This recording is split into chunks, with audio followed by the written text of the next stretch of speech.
ta chon me so tawin sa he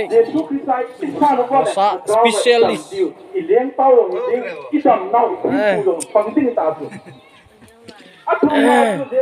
ma he pisa hai mo bong sana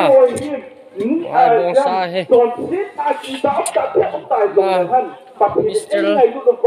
Kene piunta pate la Mr. Lamang awal mal bol ho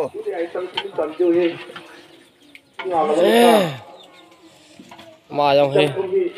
mi pi ngai lu na jala pon tho ta pan la he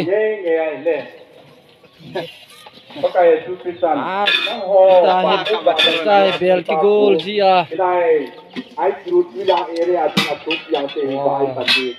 si hi wat khana hin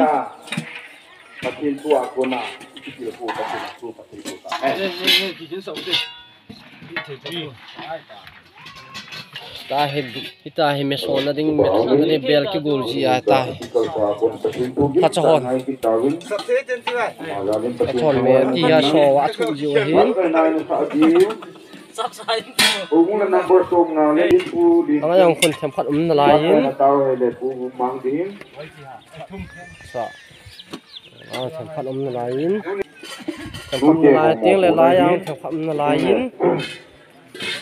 ba che ho yong rồi phong na khat min ho yong na lai hin ta cho he tho da no hi 2021 le 22 Christmas le New Year mi pin ki pa ta man ha thin ra mo ha cha pango hin ma he kanuwa kum se le ama he cha o ma panga hin ma yong ngai lu na nei ta mi a hin ma ta cho bong kai ka chiu ta cho hung ngai hin ma he mes kamanda he mes kamanda ma me kum se la ma he mi pi ngai lu na za la chal hai to no hai mi pi ngai lu na za la gen thei ta ma he in sung boy le yang le in sung boy na tam ta in dal ha ma mi pi ngai lu na za la pa na la ji he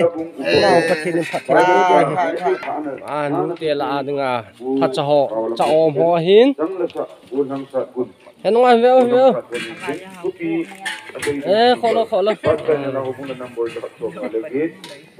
mong hi mi pi ngai lu na za la me sala a asuna jan thu lawa gen thei thowa tai mi pi dang no na ding cha o mo hin pa me ding le ta hin chabel ho yong cha hong a ki sungin ding le langa he me ho ki hon na hin